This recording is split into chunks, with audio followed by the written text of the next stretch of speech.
جأن كسيستي سماها أدبايدي سلامية سلام كدب شاكا دي هيا برباني دي هيا أدبأ تعشين سلامات من كل آفات دقيستا بسم الله الرحمن الرحيم أنكو بلابو هذا الكيغا حالي أروسكيغا أنا جايو odagayga Xuseen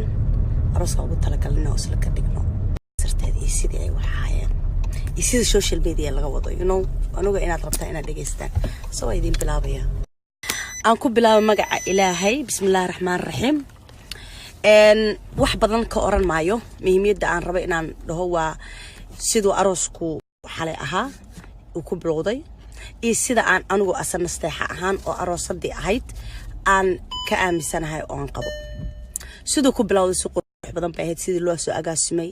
family and friends oo garab fiican iga siiyay waligay aan hilmaami doonin still now aan aamisanahay arooskii si qurux badan inuu ku dhamaaday لأنه ضدك قارئ وملاين إني سخلدن وكل ما ذي سخلدن أنا يقولوا ما دمانو ومد إتشعل ببوح ذي ماشى صومالي محمد أنتي دبد يدلك بتشوك تبي وحربين إنك قيب يمتقنا مرخانتك هذان أنا يقول قبر صومالية كسكو قبر فنانة ذان هاي برشة صومالي مقعبان كلها هاي وحنا نوجه هاي إني يتشعليهن ومد الصوماليات أنت هنشعلها إنك بدنا يتشعليهن أنت إيتي من يتشعليهن إنك بدنا أنا وانشعلهاي يجون وأوجهين يتشعليهن وحن آد ولي بأنكر اللي قلنا يا دمان أنتي ماذا شاس كسرنايد حالة السوق بن قابسي ما شاتمي ما شو دق ويدي هرت بقولك بقول أبولا شايس بايدك السينية طلبات وحن ربي أنا وانو حمين لما أنتي سووا ذي قلين وحاسورنا واتشعل وإن aan bulshada dadka kale gabadhaha kale inaan dheerahay ayaan isku arkaa sidii aad xalay igu soo baxdeen oo darabteen arooskayga inaad ka soo qayb gashaan runtiina waa qayb wadnahay kamida ayaa waxa idin leedahay waan idin alshan wadnahayga ayaa idin dabacsan sidaas quruxda badan aad u soo wada baxdeen dhamaantiina u wada qurux badnaydeen waan idinkaga mahad celinayaa oo marnaba xagga qasaara ma taalo waxaan kaloo rabaa inaan u mahad celiyo oon mahad gaar u celiyo qayb kamida dadkii xalay madashaas joogay dadkaas oo ugu horeeyo familkayga oo dadkii family and friends waliba qaraabadaydi dhamaantood magacan oo soo koobeen familkayga waa familkayga qaraabadii asxaabtii fanaaniintii oo intaan soo casumay runtii si sharaf loo qiimo badan mid walba xaadir soo noqday oo heesa ay soo diyaariyeen oo ay ila garab taagnaayeen aad iyaguna waa familkayga fanaaniintaas waa familkayga oo fanku isaga walaal ah intii fanaaniin meesha xalay joogtay anoo idin kala qaadaynin qof walba wadnahayga boos buu ku leeyahay sidoo kale waxaan rabaa inaan u mahad celiyo intii dibadda ka shaqaysay oo ay kamid yihiin Kabray wiilkan habarto ahay maxaan ku raahday oo jooga Indonesia hadaan khalday wadankay raali aho oo shaqo badan iyo xoog badan ka geystay habar macaan wiilka habarto ahay Kabray habar macaan waxaan ku leeyahay thank you so much aad baan ku jeclahay meel aan film baad ka soo baxday runtii waana ogtahay muhiimna maaha inaan sheego waxa qabatay laakiin waad sogtahay qalbigaagu waa ogyahay kayguna waa ogyahay habreer talamaad waxaan rabaa inaan u mahad celiyo dhammaan fanaaniintii dibadaha ku maqnayd ee heesaha ay soo diyaarisay ay kamid tahay maxaan ku dhahaa maama Sahra Ilays maxaa la yiraahdaa dalmaryare sakiyare allahumma musta'an ilaahay rabbiga inta ilaa way dambigooda iga dhaaf deeba dambi tahay laakiin qalbiga waa idinka jecel waa idinka ogahay